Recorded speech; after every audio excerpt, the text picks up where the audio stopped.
मित्रांनो, आज मी आलोय बागलांमधल्या कपालेश्वर गावी, जिथे आहे हे सुंदर असं शिव मंदिर. सटाण्यापासून 20 किलोमीटर अंतरावर हे मंदिर आहे. तर कपाल म्हणजे आपलं कपाळ, आपलं मस्तक, आपली जी कवटी आहे, आणि ह्या कवटीचा ईश्वर, ह्या कपालाचा ईश्वर म्हणजे कपालेश्वर. तर पुराणात असं म्हटलंय की ब्रह्मांना 5 मस्तकं होती आणि ब्रह्मांना त्याच्या ज्ञानाचा अहंकार झाला.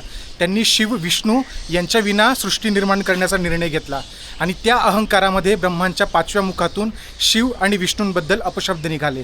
काही कथांमध्ये त्यांच्या मुखातून गुप्त ज्ञान बाहेर येत होतं, जे वेदांच्या विरुद्ध होतं आणि सृष्टीसाठी ते घातक होतं. म्हणून क्रोधित होऊन भगवान शिवनी ब्रह्मांचं 5वं मस्तक छाटलं. अशा अजून खूप कथा आहेत भगवान शिवनी ब्रह्मांचे 5वे मस्तक छाटण्याचा.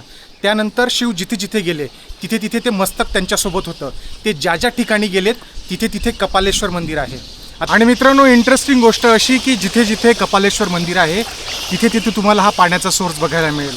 तुम्ही नाशिकच्या कपालेश्वर मंदिराजवळ रामकुंड आहे, त्यानंतर चेन्नईचं मंदिर आहे तिथेही तसंच आहे, आणि ह्या इथेही तुम्ही बघू शकतात हा पाण्याचा सोर्स तुम्हाला बघायला मिळेल. आणि असा सगळा हा प्रवास करत करत शिव शेवटी काशीला गेले मुक्त होण्यासाठी, आणि तिथे ते शिव मुक्तेश्वर झालेत आणि काशी विश्वनाथ झालेत. मित्रांनो, तुम्हाला हे मंदिर आणि ही गोष्ट माहीत होती का? नसेल तर शेअर करा, आणि असेच नवनवीन ठिकाणं बघण्यासाठी, नवनवीन माहितीसाठी माझ्या इंस्टाग्राम पेजला फॉलो करा. धन्यवाद.